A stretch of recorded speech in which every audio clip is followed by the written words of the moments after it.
It was the archaeological find of a lifetime. The Tomb of Caiaphas, the high priest of the Jewish people, who the Gospels state sent Jesus to the Romans to be crucified. 2 nails were found in the tomb. Could they be the nails that crucified Jesus? In 1990, here in Jerusalem, just a few meters down this hill, workers building a park, now called the Peace Park, made the most amazing archaeological discovery. They found a 2,000-year-old burial tomb. But it wasn't just the burial tomb of anybody. It was the burial tomb of someone mentioned in the Gospels, the high priest Caiaphas. And he's the man that, according to the Gospels, is partially responsible for sending Jesus to the cross. For nearly 2,000 years, Caiaphas's tomb was left undisturbed.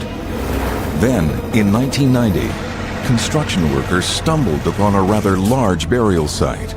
The Israeli Antiquities Authority, or IAA, sent out archaeologists to excavate the site. What they found was a 1st-century Jewish tomb. Inside, there were 4 kohims, or burial niches. And inside these, there were 12 ossuaries, or bone boxes. These limestone coffins, where the bones of the dead are laid, included the ossuary which bears the inscription, Joseph, son of Caiaphas. That story made headlines. But here's a story that didn't make headlines. Nobody reports that, in fact, nobody knows if that tomb still exists. Archaeologists don't know if it was destroyed when the park was built. Nobody cares. And here's something else that no media whatsoever reported. Inside that tomb, they found 2 Roman nails. Wait a minute, they found 2 nails in the tomb of the man who sent Jesus to the cross and nobody reports it? Why? And what's more, where are they? Simca locates the 1990 Caiaphas tomb archaeological file. In it, he discovers the original drawing of the tomb. He also finds the final unedited report. And this includes detailed drawings, measurements, and photographs. And although the 2 Roman nails are mentioned, there are no photographs, measurements, drawings, or any information as to their current whereabouts. The main find is the now famous ossuary inscribed with the name Joseph, son of Caiaphas. The Christian Gospels simply call him Caiaphas. The 1st-century historian Josephus mentions a high priest called Joseph Caiaphas. What's written on the ossuary, however, is Joseph, son of Caiaphas. Believing Josephus is closer to the truth. Scholars generally agree that despite the different versions, this is the bone box of the man who sent Jesus to the cross. To understand why Caiaphas would do such a thing, we have to understand the specific historical context in which the confrontation between Jesus and Caiaphas took place. The date was 30 AD, and Judea was under Roman occupation. Even the Jewish religious elite had to answer directly to the Roman governor, Pontius Pilate. The Roman authorities had appointed Caiaphas to the high priesthood, the most prestigious and powerful position a Jew could hold. According to the Gospels, on the Jewish holiday of Passover, Jerusalem was bursting with religious fervor. And supported by a large gathering of followers, Jesus came to the temple, the holiest site in all of Judaism. He drove the cattle herders and dove sellers out, overturned the tables of the money changers. Then he warned the Romans, "Destroy this temple, and in 3 days I will raise it up." Talking to the Roman authorities in this way was tantamount to a call for revolt. There was a near riot, and Caiaphas, to keep order, has Jesus arrested and put on trial. Jesus is hastily convicted of inciting opposition to the Romans and turned over to the Roman governor, Pontius Pilate. The Gospels state that Pilate sends Jesus to the cross and famously washes his hands of the deed. Caiaphas is left to bear the burden. We don't know whether he was or wasn't troubled by the outcome of his decision. The ossuary has been sent around the world, and millions of onlookers have had a chance to view it in person, witnessing up close what scholars believe to be the first ever discovery of a man who came in contact with Jesus. But is it really the ossuary of the man who sent Jesus to the cross? To answer that question, Simca meets with David Mevera, a curator at the Israel Museum. How are you so convinced that this is the Caiaphas? It is a rare name. It's a name that we know from both Jewish sources and from the New Testament. And it is good in dating and timing for that period. And the most elaborate ossuary, very luckily for us, had twice an inscription on it, naming Joseph, son of Caiaphas, the one that we know from the New Testament. So it's definitely the tomb, as all tombs were, of a clan. It's a priestly clan. So the Caiaphas clan were buried in that tomb. Scholars generally agree with Dr. Mevra. Caiaphas is a rare name, and the ossuary is very ornate, befitting a high priest. But what happened to the nails found inside the tomb? A starting point would be to find the location of the tomb itself. According to Professor Hershkovitz, we learned from the crucified heel bone that there were at least 4 crucifixion nails used, 2 on the heels on either side of the upright post, and at least 1 or 2 on each hand. And we now know from the heel bone that nails had to be at least 12 centimeters long for the heels. But we still don't know how big the hand nails had to be. Now that Simca knows what a crucifixion nail looks like, he heads back to the Rockefeller Museum. Archaeology is all about context and clusters of artifacts. If Simca is ever going to figure out the mystery of the missing nails from the Caiaphas tomb, and whether they might be the nails of the crucifixion, he has to find out what other artifacts were found with the nails. And here, there is no lack of detailed information, including the nails. The report lists 5 items. All of them have to do with the afterlife. The first find mentioned is an oil lamp. Oil lamps were used to commemorate the dead. The second artifact is a glass perfume bottle. These expensive bottles were associated with women.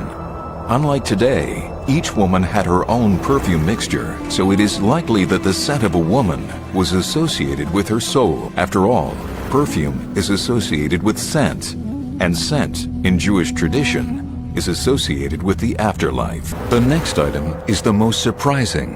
One would not expect to find it in the tomb of a Jewish high priest. It is a Roman coin found in the skull of a woman buried in the tomb. A coin in the skull is common to pagan burials, not Jewish ones. Coins were placed under the tongue of the deceased so that the soul of the dead could pay the boatman when crossing the mythical river Styx in Hades. After the flesh rotted, the coin fell into the skull. The presence of the coin in the skull shows that this family of Jewish high priests were influenced by Roman burial practices. So the coin was also associated with the afterlife, and then there were the nails. What possible connection could they have with the afterlife? As it turns out, in first century Judaism, only one type of nail was associated with the afterlife: nails used in crucifixion.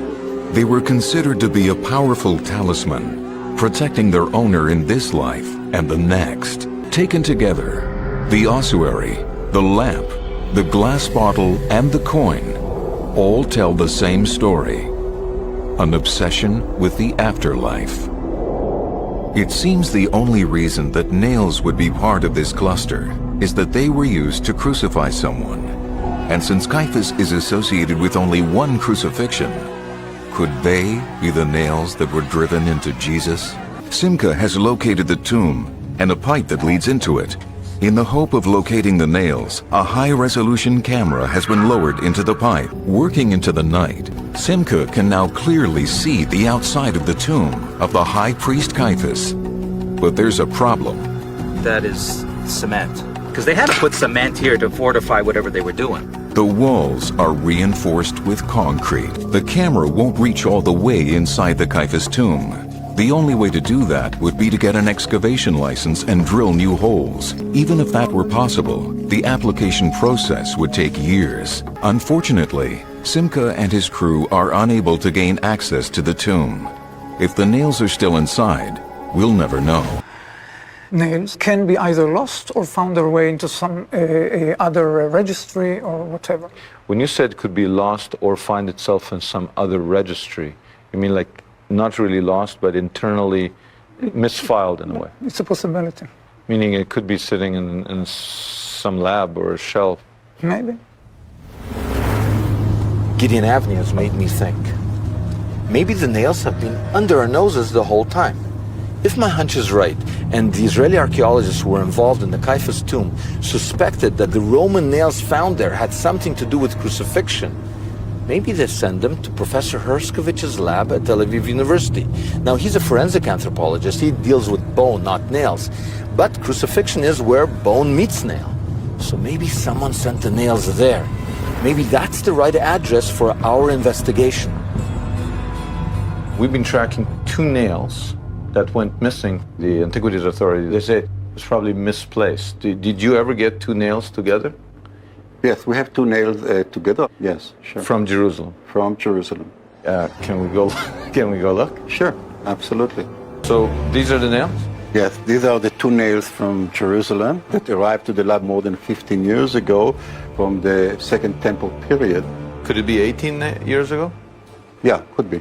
It's the only example of 2 nails arriving together. Yes. The fact that they're bent this way, would this be consistent with crucifixion? It could be. Why would they bend the nail? If you put a nail through the palm of the hand, you can easily free the hand. But if you put a nail through the palm of the hand and then you stick it to the wood by actually bending the nail, the palm of the hand are attached firmly to the crossbar. So the fact they're bent is more consistent with crucifixion than if you saw them straight? Yes, I would say so. The Caiaphas nails were found in a specific chemical setting. One was outside the limestone ossuaries, and one was inside an ossuary. If these are the Caiaphas nails, one should have a heavy limestone deposit collected from inside the ossuary, and one should be limestone-free, since it was found outside the ossuaries. Incredibly, that's just what Professor Herskovits finds.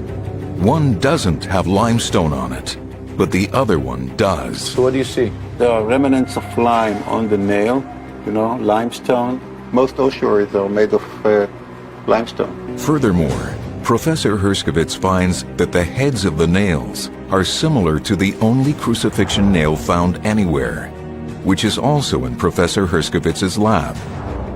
So it seems that these are the missing nails. The nails which may have come from Jesus' cross. Why is nobody as excited as I am? Crucifixion is a very sensitive issue from the religious point of view.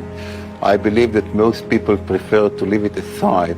So it seems that religious sensitivities, not science, dictated policy towards these nails. If Caiaphas kept the nails of Jesus for whatever reasons, he felt bad, he felt it would have healing powers, he felt that this shows he has power over him, whatever, this could be the nails. I think we've made the strongest archaeological argument ever that 2 of the nails used in the crucifixion have been found.